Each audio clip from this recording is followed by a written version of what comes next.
MicroBrewr Podcast, Session 26.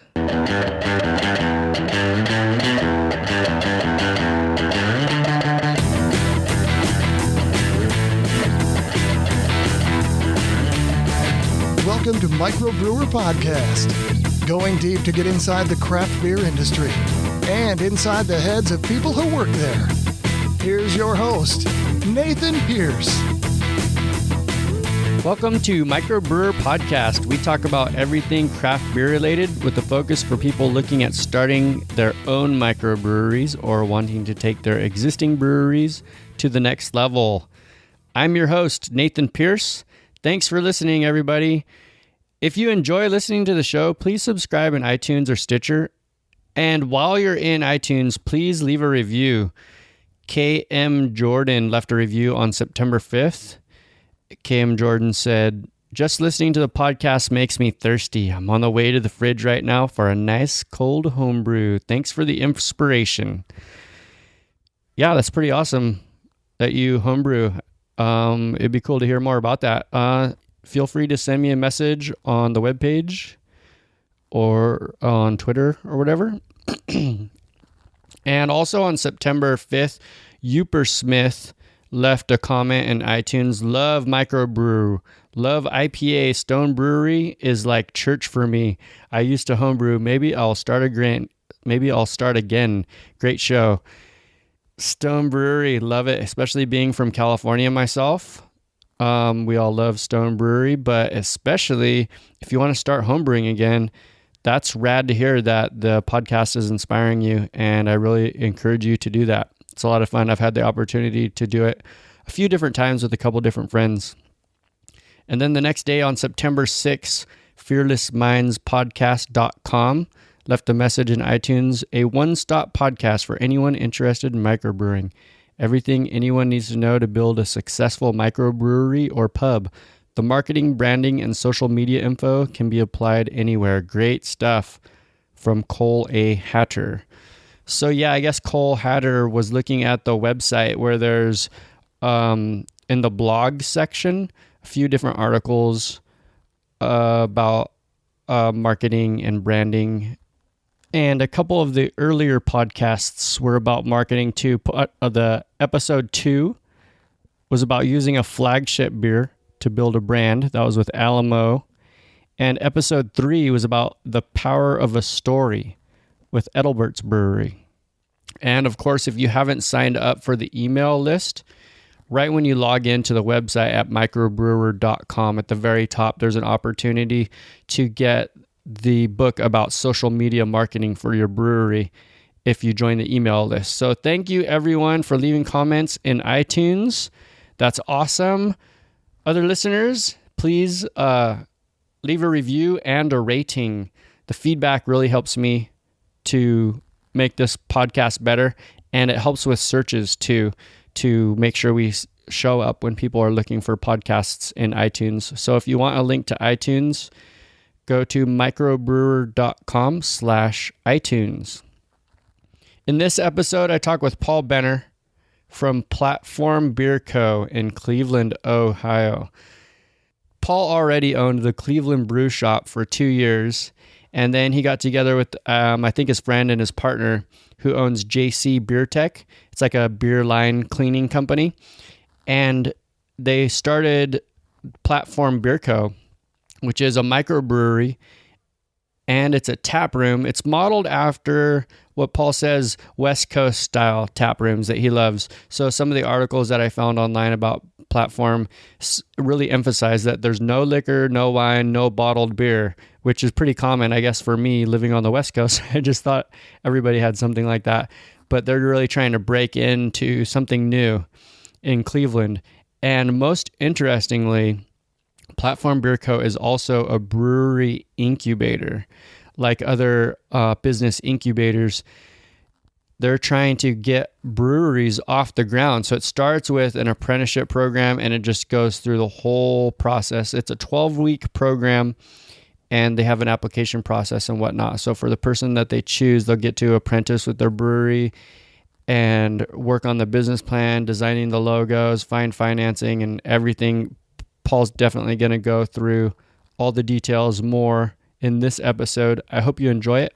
Here's the interview. All right, Paul, I introduced you to the listeners. Let's take a few minutes and you can tell us more about you and your brewery. Yeah, so my name is Paul Benner. Again, I am the owner of a Platform Beer Company here in Cleveland, Ohio. We're located in the Ohio City district of Cleveland, which is like the near downtown community. We're one of 4 breweries currently right now in Ohio City, all about a half mile away from each other, and there's another one coming up in the fall, and 2 more in planning for early next year. So we've become kind of branded as Cleveland's brewery district. Platform here, we opened July 4th, so we're celebrating our 1-month anniversary today, which is very, very cool, very, very excited. So far, so good. What we do here at the brewery, obviously, is try and make high-quality craft beer.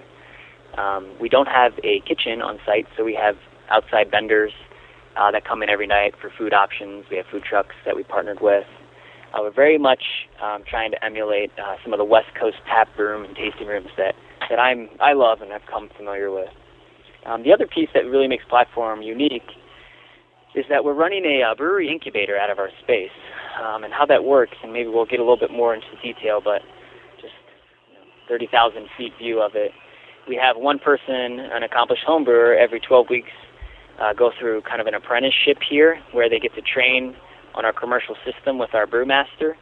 They actually also get to make 2 of their beers on our commercial system, which we will pour on site at our tasting room. And then the rest of the time is spent working with myself and other options that we've outsourced to get financing available for them, equipment sourcing, real estate help. We actually have a logo and design team that will work with them.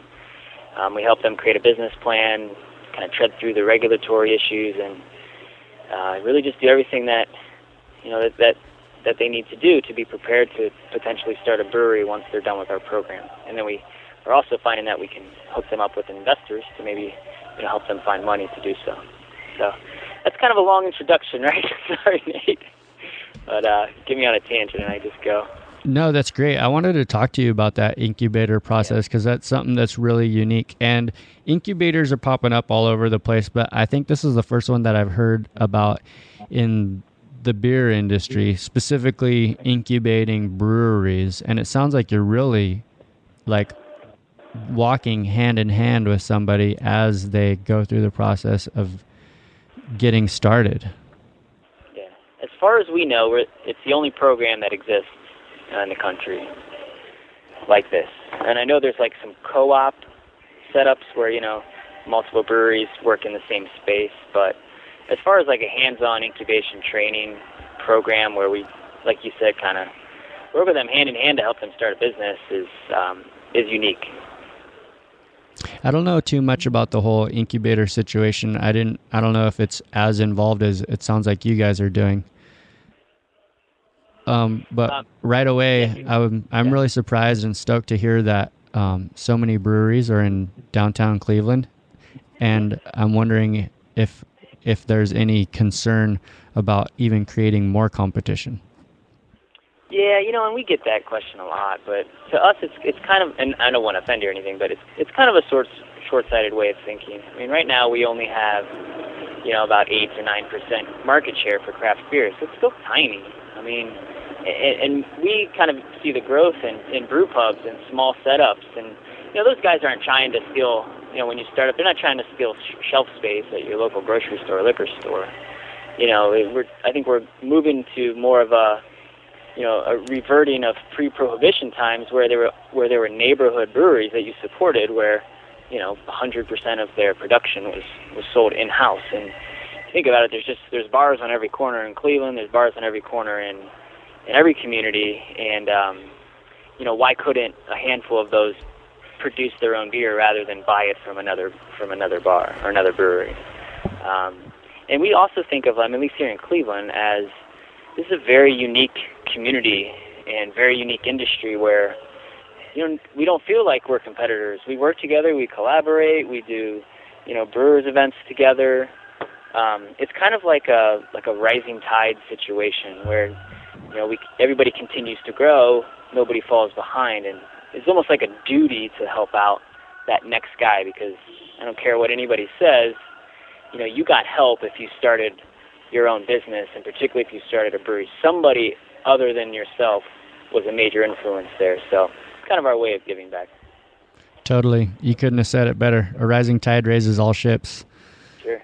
And I really think that seems to be where the future of microbreweries is, the neighborhood brewery situation.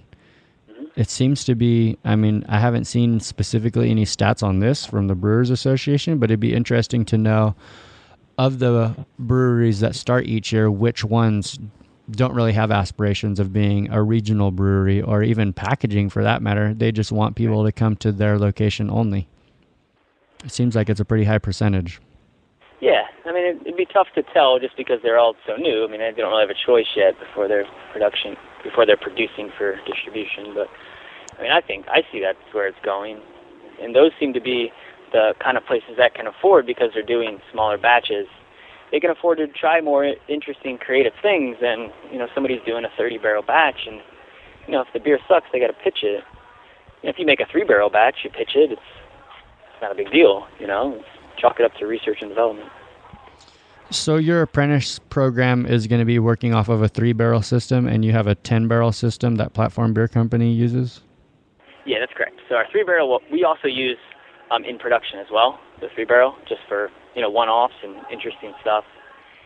But yeah, the 3-barrel is what they will be using exclusively. That's what they'll be training on.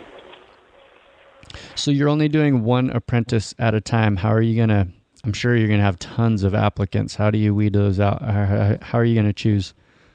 Yeah, it's going to be a challenge. It's going to be me and myself and the brewmaster interviewing, candidates who we feel, there'll be a formal application process. We feel that meet a certain level of criteria, and our goal is to get people who've already gone through some of the steps of starting a business, and we feel very confident that there are plenty of people out there, and we get emails daily from homebrewers that are interested in this program. So it's going to be a challenge each time. I don't know what we're going to use as a certain criteria. I think it'll really just be kind of a feel from us for that person and their readiness. Are you going to take applicants from anywhere or just the Cleveland area? Yeah, we feel like we'll get a lot of national attention. We even got a guy from New Zealand that he reached out to us a few weeks back that said he'd be willing to move to Cleveland to take our program. So I think we'll just kind of let that figure out itself, to be honest. But most likely the beginners that come through initially will be from the Cleveland market, because I know a lot of these people because they come into my homebrew shop and talk to me, and I've built relationships with them, and that's the way it goes. Really fast, I think you're going to have especially it's a 12-week program and you only do one person at a time, you're going to have a wait list like 5 years long, I think. Right, I know. Well, we'll see. And the website says it's free. Always free, yeah. How does that work? Is it like is it like an internship program where they're working with you guys 8 hours a day, so you're getting a little bit of free labor in exchange for the education, or what? While they're working at the brewery, doing the labor, they're going to be in an internship relationship. However, that's only, it's not like, and when they're working, it's an educational thing. It's like we're going to be having them doing all of our grunt work, and then that's it, and not showing them how to use the system.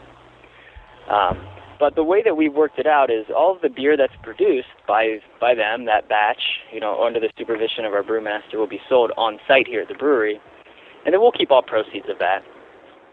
And then also, like any true incubator, as they launch, Platform retains this, small ownership equity in that business moving forward. So it's in our best interest to get them to start another brewery. Nice, interesting business model. So it's definitely not an evening sort of thing. Somebody needs to make sure that they have 12 full weeks aside to come to your location and participate in this apprenticeship program. No, I don't think so. I kind of anticipate it being something that for each individual person who decides to do the program, we figure out, when they're able to meet. And, some of those modules are going to be on business planning and financials, and that's stuff that, we will meet for an hour and a half, and then they're going to do, I'm going to give them a lot of homework to do for that week. Or they can meet twice in a week. I mean, we leave it so that each week they're covering a certain item, but if that means we cover the two of them in one week and, none the next week, we're not really concerned about that. The idea is just getting through the material. Okay, so it is something that a person can do even holding down a full-time job, just do this on the side? I mean, that's my goal. Okay. People who are really ready to do it, that's probably the situation they're going to be in. Okay, let's focus the discussion a little bit. But first, frame it for us. What are the core values or core words or operating principles that Platform Beer works by? I don't know. To be honest, I come from the corporate world, and to me that stuff is just a bunch of fluff and it doesn't really mean anything. I mean, we're people, you know what I mean? We're people operating a business, and I don't know, relationships to me are just so important, so I guess, if I had to say that one thing is more important than anything, it's building relationships. That's with our customers, it's with our vendors, it's with our distributors, with our employees. And I think everything just goes from there. I mean, setting that tone of caring for people and, trying to create a great place for people to work where there's growth and there's opportunity, and really just kind of being an open book. So, I don't write that crap down. It's just something nice to tell an investor or a new employee or something. But I don't know. Sorry. It's like an extension of your personal values, right? I guess, yeah. Relationships. I mean, that's what every business should be. And once it gets to the point where it's not, and it's just stuff that's written down in a manual, then what's the point? And it has no soul and no personality anymore. Well, you have experience with running another business, a homebrew store in Cleveland, and your partner has another business, a beer line cleaning business that he's been running for several years. So you have lots of experience running a business. I'm wondering, this is something that I'm wondering personally too, is how important is a business plan? Speaking of writing things down, if I'm opening a business for the first time, probably going to need to show a business plan to the banker. And I think the business world is moving sort of away from the business plan. They're going a lot to the one-page lean canvas. Is that something you guys needed to do to open Platform Beer Company? Yeah, kind of. We did a 3 years, very detailed, pro forma, and we worked a lot of the numbers so that anybody we presented this to knew that we knew what we were talking about and that we had done the research. But we just have an executive summary that's a few pages long. But I will have everybody who goes through our program complete a full business plan, and not because they need that piece of paper. Once they open, they're going to never open that thing again. But what it does is it forces you to do research to answer the questions that are posed in your business plan. And by doing that, not only does it give you, those answers, but it gives you a confidence level because you've actually done the research to figure this stuff out, and your knowledge is much greater than it was before. So it's not really the piece of paper that's the benefit. To me, it's the work and the research that goes into finishing that, which is invaluable. Awesome, thanks. Now, let's go deep. Tell me the biggest mistake you've ever made. Either, I don't know, your brewery's kind of new, or maybe just as a brewer. Biggest mistake? Either as a brewery owner or a brewer, maybe. Well, the brewer, in home brewing, everybody's got a horror story of their first time and how terrible their batch was. So that's too easy. I just think, first off, it comes in, I think, not hiring with your gut and hiring off of, somebody's resume. That's probably one of my biggest lessons from my other businesses.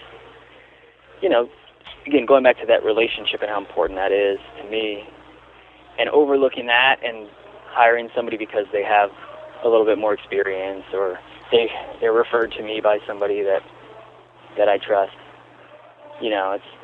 That's probably my biggest regret, and not hiring people that I I just feel good about and go in another direction. I don't really think about that stuff too much. Any mistake you make is really necessary to change the way that you're doing your business. So if I didn't have, one experience that went wrong, then I wouldn't be operating my business in a different way. Thus, I wouldn't be as successful. So it's kind of cliche to say that, there's no such thing as a mistake. You learn from that stuff, but it's the truth. It's the absolute truth. You're totally learning from all your mistakes as we move along. I think you learn from your mistakes a lot more than you do from your successes. I don't take a lot of stock in a success. It's just that's the way it should be. It's not like, you should be successful. That's why you're in business. But when mistakes happen, that stuff shouldn't happen. So that's what it's like. I'm a big sports fan, and say coaches dwell on like the one loss they had rather than the 30 wins. It's the same when you're operating a business. That's the stuff that you got to focus on and make sure that you improve it. Oh, interesting. So focus on your successes more? No, less. Focus on what you're doing poorly and change it. And success should happen. It should be a prerequisite of being in business, as long as you're taking care of what you're supposed to take care of. So, yeah. Is there anything you do differently if you had to start over again? With the brewery, there's a lot of operational stuff that we probably would have set up differently, like just layout of the brew house. I wonder, if Cleveland is ready for a tasting room as opposed to just a brew pub where you sit down at a four top and have dinner and drink a couple beers.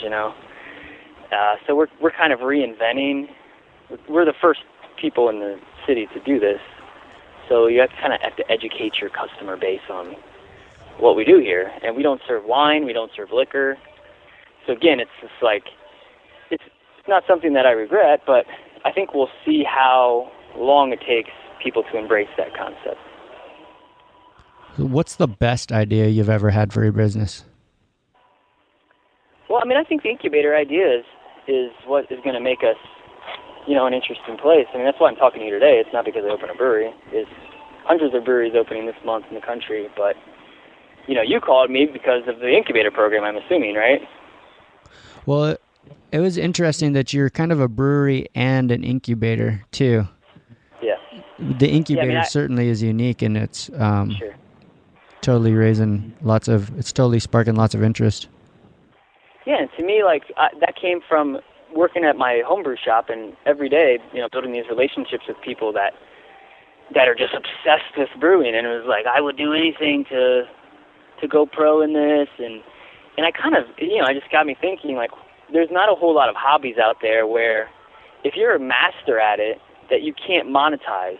So, if you're, incredible at growing, tomatoes, you could grow those tomatoes and take them to the farmer's market and make a little extra cash, or maybe one day make that your business. Or if you were really great at making leather wallets, you could sell those on Etsy or sell them online, or go to a local trade show and again, make extra income from your hobby and then maybe make it your business. You can't do that in beer making. You can't just take your six-pack of an Imperial Stout that is, ridiculous and everybody loves and sell it. You can't do that. You have to become incredibly leveraged. You have to open a brewery. And most people, they don't have the business savvy or the funds or the resources or really to even know where to start. So this is what we're doing, is kind of literally creating a platform for these people to get to have the public taste their beer, which is a dream come true for homebrewers. And there's no vehicle out there right now that allowed for that. So I think that's the best idea that I've come up with for our business.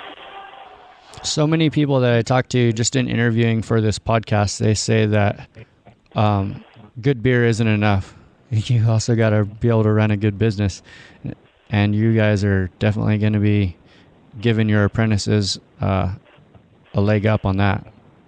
It's a really good point, but I think also people that say that maybe don't make very good beer. Oh, yeah. Good beer is just as important as running a good business, huh? It's more important. It's absolutely more important. Oh, wow. Everything is all about the product to me. There's this quote, I can't even remember, I'm going to botch it, and I'm totally paraphrasing here, but it's something, make a high quality product in the world will be to pass to your door. And that's America. You know, that's how we were founded, is make a higher quality product and you'll be successful. People will figure it out and they'll appreciate it. And I don't think beer is any different. You know, obviously it's important to manage the day-to-day operations, do that smoothly, but it's not more important, that's for damn sure. Well, Paul, you've been running the Cleveland Brew Shop for a couple years, and the Platform Beer Company is kind of new. Has there been a moment when you realized that you finally succeeded, or how will you define success if you haven't reached it yet? I don't even know what that means. I mean, it's just day-to-day, buddy. You know, like getting up, figuring out what you have to do today to make sure that, you know, the people that work for you are in a good position to be successful and they enjoy what they're doing.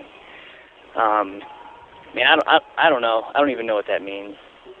It's not monetary to me. I just want to be able to pay the bills and, you know, kind of have some freedom in my life. But I don't know. Success to me is not really from really anything in my business life. It's from my personal life, my family, my wife, my relationship with God. That's being a successful man that's, you know, business is one small piece of that. Totally. That's a really good point, actually. There's a lot more to life than what we do at work, I guess. 100%, man. I mean, this is obviously a passion of mine, and I love it, but it's not what defines me by any means. I never want it to be. It's just a dangerous place to be in, I think. Do you have a favorite memory in the craft beer? Favorite memory? Yeah, it was probably the first time I saw somebody wearing the Cleveland Brew Shop shirt out around Cleveland. Oh, cool. I was at a beer fest, and I'm like, yes, we made it. Somebody's wearing our gear. And I see them all over the place. It's great. That's one of the coolest things, for sure. It's kind of a neat logo, too. Yeah, thanks, man. So there are aspiring homebrewers listening to this, and you're going to be apprenticing a lot of aspiring homebrewers. What could you tell them is something important for them to start doing tomorrow? Boy, start making relationships with your local breweries. You know, because you're going to, if you have any anticipation of going pro at some point, you know, the production level at home is so vastly different than what happens at the commercial level.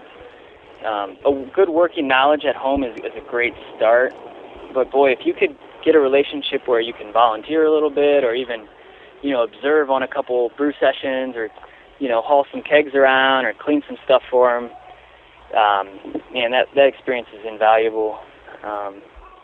I'd read like crazy, go to a bunch of you know, brewing trade shows, and if you're not active in your homebrew club, you should definitely be doing that.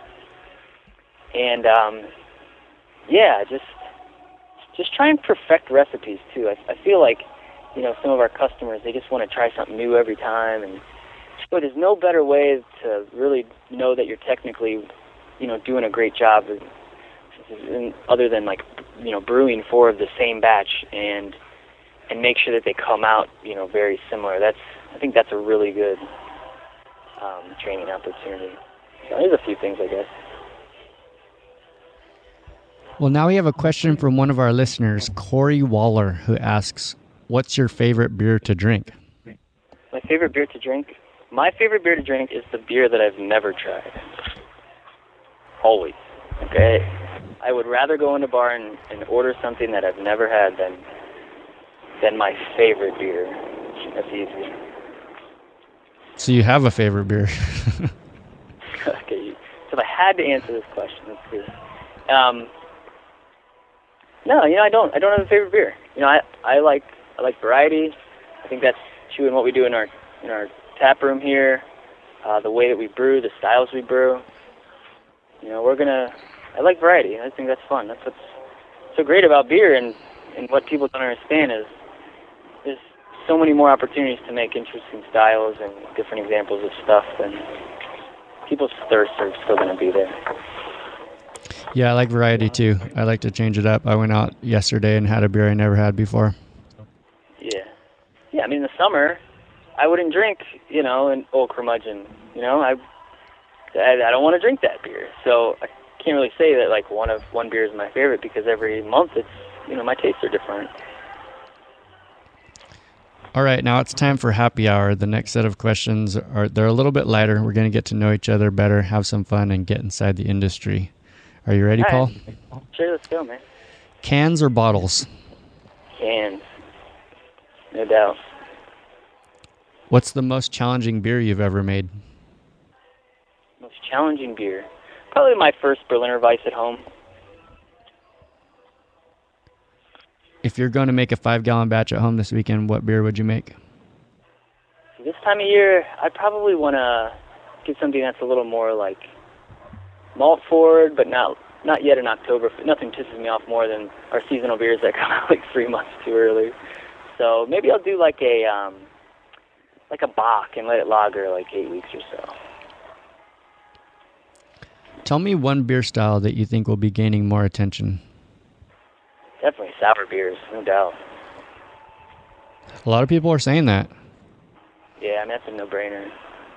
And we're void of that here in the Cleveland market, so it's something we feel very strongly about. And yeah, we'll have a really robust sour program here very quickly. Nice. Can you suggest a book for our audience that will help them succeed in opening a brewery? Yeah, the guys at Brooklyn Brewing Company, they wrote a book. It's probably a few years old now, but it's called Beer School, and it's by Steve Hindy. It has the big Brooklyn Brewery Company logo on the front. Beer School by Steve Hindy. How far is Brooklyn from you? Brooklyn is, New York's probably a 7-hour drive. Oh, okay. Everything's a lot closer back there than I always think of. Yeah, right. Well, give us one last piece of advice for someone who just brewed the first batch at their new brewery, and then we'll close up the brew house for the night. So, their first home brewery, saying, or? No, they just opened up a brewery, and they just brewed their first batch. What could you tell them? I would say to stop and, enjoy things here and there. Like, go sit up on the roof and have a couple beers and just kind of enjoy those moments before startup, because, boy, once it gets going, it's nonstop, man. Something new every day. Wow, it's going to get busy, huh? Yeah, but we really took our time on, like, appreciating those moments, like, right before we opened, and the build-out was done, and we were able to work on our equipment, like, truly appreciate this, because it's special. Stop and reflect and celebrate the little things? Sure, yeah, that's good. Thanks. Well, it's been cool talking with you, Paul. Thanks for sharing your tips on starting and operating a successful brewery. Tell us how we can stay in touch with you, and then we'll set this episode aside to ferment. Yeah, we, very active on social media like everybody. Twitter, it's Platform Beers. Our Instagram and Facebook, Platform Beer Co. Our website, platformbeerco.com, will have bios on the individuals that are going through our program, along with brewer's notes. So our brewer is very educational as well. He's going to be putting notes about every recipe he does, whether he liked it or not liked it, and things he do differently, and feedback is always appreciated there. And then if you ever had a question and wanted to, shoot me a line, my email is paul@platformbeerco.com, and I check it every day, so I'll definitely be responding to folks if they do write me. Thanks again, Paul Benner, for being on MicroBrewr Podcast. I really appreciate you being so generous with your time, especially just 1 month after opening Platform Beer Co. I know it must have been really hectic, so I appreciate you taking time out of your schedule to be on the podcast. And listeners, thank you too. Check out Platform Beer Co. in the show notes for this episode at microbrewer.com/session26. That's where you can find more about this episode, the resources, the book recommendation. And remember, we got the book recommendations page. You can find that easily at microbrewer.com/booklist. That's where we list all of the books recommended by the guests of this podcast. And then beside each book, in parentheses, we say the number of times that each book was recommended. I'm really surprised there's only a few books that have been recommended more than once. Most of them have been recommended only one time. So there's a really growing list of books recommended by each of the podcast guests, their recommended reading list for starting and operating a successful brewery. So check that out at microbrewer.com/book list. And check out the show notes. Check out Platform Beer Co. there. And thank Paul for being on the show. That's at microbrewer.com/session26. Hey guys, it's so cool seeing the downloads going up each week and seeing clicks on some of the links. I hope you appreciate the show and you're getting a lot out of it. So let me know what you think by leaving a comment in iTunes or Stitcher. And also subscribe in iTunes or Stitcher if you like the show. If you want a link on how to find MicroBrewr in iTunes, go to microbrewer.com/iTunes. Thanks again for listening, and until next time, support your local brewery, and we'll see you next week. Thanks for listening to MicroBrewr Podcast with Nathan Pierce. We'll see you right here next time at microbrewer.com.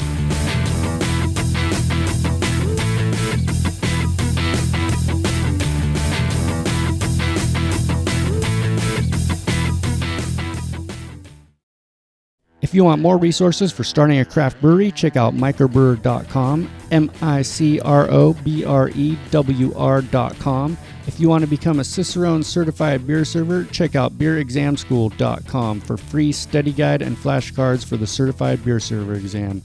beerexamschool.com.